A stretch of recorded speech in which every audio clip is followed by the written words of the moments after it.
दोस्तों, क्या आपके दिमाग में भी मेरी तरह ऐसे क्वेश्चन आते हैं कि कौन सी कंट्री है जो सबसे ज़्यादा सिविल इंजीनियर को पैसा देती है?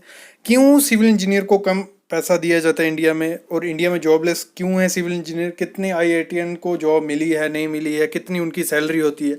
तो आज सब क्वेश्चन आज हमसे आपसे शेयर भी करेंगे और आपको क्लियर भी करेंगे कि क्या क्या है चीज़ें।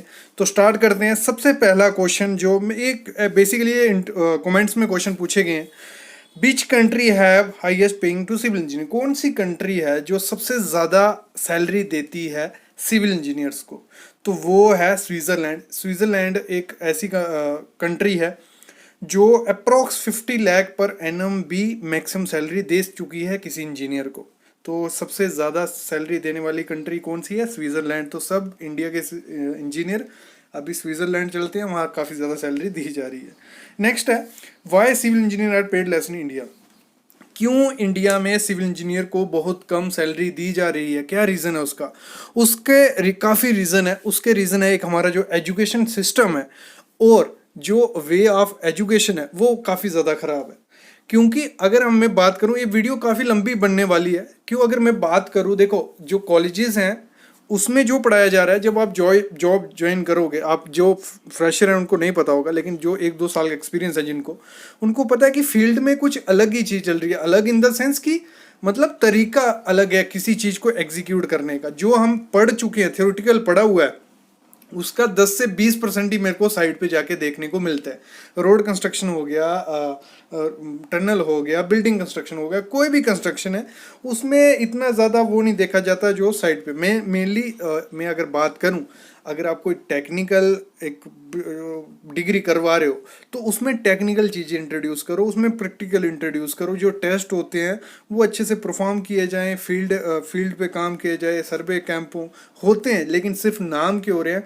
तो इस वजह से क्या हो रहा है, कंपनी को क्या चाहिए? कंपनी अगर आपको पे करेगी, अगर आपको वो सैलरी देती है 40 से 50,000 एज ए फ्रेशर, तो उसको उतना आउटकम भी मिलना चाहिए। वो उतना आउटकम नहीं ले पा रहे, क्योंकि जो बच्चा है, जो स्टूडेंट है, वो जब डिग्री करके आ रहा है उसके पास ना अच्छे स्किल्स हैं, ना उसके पास अच्छी कम्युनिकेशन है, ना उसको नॉलेज है फील्ड पे करना क्या है। अगर जिसको पता ही नहीं है कि जॉब क्या है, करना क्या आगे जाके, तो उसको सैलरी देने का कोई फ़ायदा नहीं है। तो इसीलिए कंपनी क्या करती हैं, कंपनीज रखती हैं 10 से 15 हज़ार रुपये सैलरी।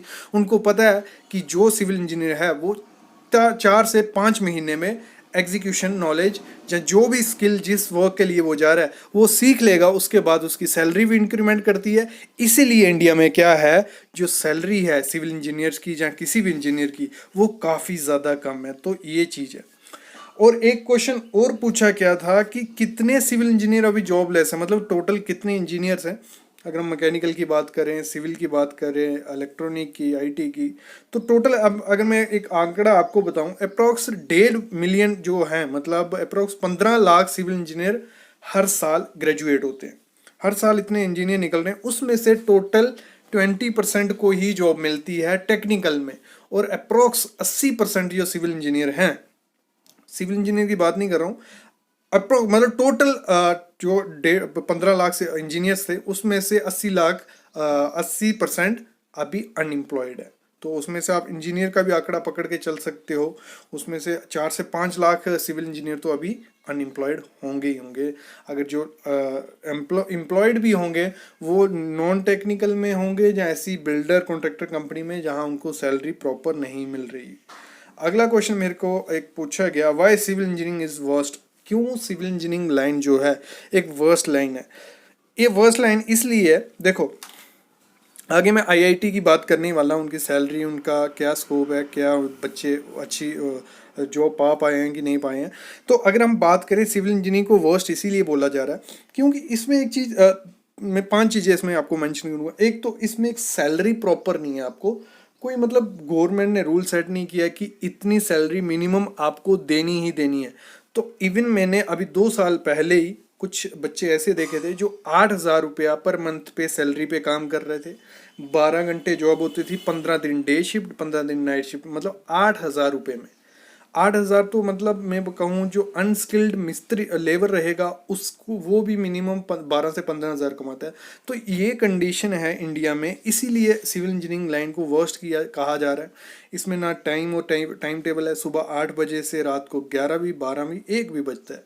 ना आपकी सोशल ड्राइव रहेगी, ना फैमिली लाइफ, कुछ नहीं है। और मतलब एक तो इसका काम क्या है, फिजिकली भी काफ़ी ज़्यादा, अगर एग्जीक्यूशन फील्ड में हो, फील्ड वर्क करते हो तो फिजिकल भी काफ़ी काम रहता है। मिनिमम आपको 3 से 4 किलोमीटर डेली चलना पड़ेगा।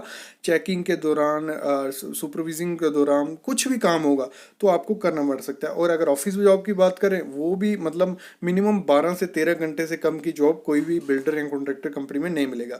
और अगर अच्छी कंपनी में जाना है, पीएसयू वगैरह में जाना है, एमएनसी में जाना है, तो उसके लिए क्या डिमांड करते हैं, वो स्किल डिमांड काफ़ी ज़्यादा करते हैं, एक्सपीरियंस डिमांड करते हैं। और मैं कहूँ एमएनसी और पीएसयू जो होते हैं, अगर वो फ्रेशर को लेंगे, वो सिर्फ आईआईटीज़ के जो स्टूडेंट्स हैं उनको लेंगे, या जो हाई रैंक बच्चे हैं, मतलब किसी भी अच्छी यूनिवर्सिटी, एमईटी, एलपीयू या थापर, किसी भी अच्छी यूनिवर्सिटी, इस पर कल वीडियो थी टॉप 10 यूनिवर्सिटीज़, उनके जो टॉप बच्चे होंगे उनको वो हायर कर लेंगी एज ए फ्रेशर। लेकिन जो बाकी बच्चे होंगे वो किस में ही जाएंगे, कॉन्ट्रैक्टर बिल्डर कंपनी में, या तो जॉब ही नहीं मिलेगी, या नॉन टेक्निकल जाएंगे।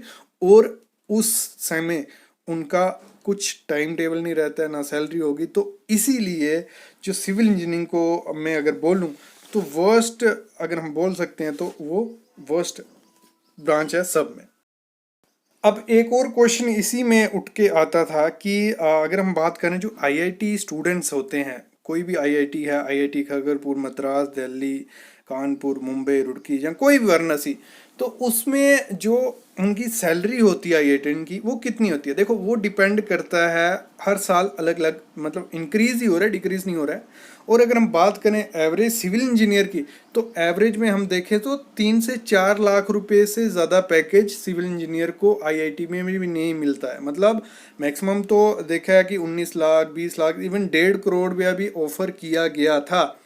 लेकिन अगर हम एवरेज पकड़ के चलें तो 7 लाख से 19 लाख रुपया एवरेज सैलरी रहती है पर एनम का। मैं सीटीसी आपको बता रहा हूँ ये। अगर मंथली की बात करें तो मिनिमम आपको 30 से 40 हज़ार, और मैक्सिमम आपकी 2 से 3 लाख रुपया पर मंथ हो सकती है आईआईटीएन की। ये हो गया। और एक एक रिपोर्ट अभी मैंने रिसेंट देखी थी कि कितने आईआईटीएन जो हैं अभी तक अनएम्प्लॉयड है, तो अप्रॉक्स कुछ 1500 कुछ आईआईटीएन थे जिनके पास अभी भी जॉब नहीं थी। अभी रिसेंट कुछ मार्च में एक स्कीम आई थी गवर्नमेंट की, उसी दौरान उनकी वो एम्प्लॉयड हुए हैं। लेकिन काफ़ी आईआईटीएन, ये नहीं है कि सब सिविल इंजीनियर आईआईटीएन जैसे पास आउट होते हैं उनकी जॉब लग जाती है, ऐसा कुछ नहीं। और जॉब के लिए तो अगर आईआईटीएन में बात करूँ, पीएसयू हो गए, या बड़ी बड़ी गवर्नमेंट ऑर्गेनाइजेशंस हो गई, रत्नास हो गई, नहीं रत्नास हो गई, उनमें मोस्टली जॉब उनकी लगती है। तो ये काफ़ी क्वेश्चंस आते हैं जो पूछे जाते हैं। और मैं इसमें सबसे मोस्ट इम्पोर्टेंट क्वेश्चन जो था वो यही था, why civil engineer paid less in India.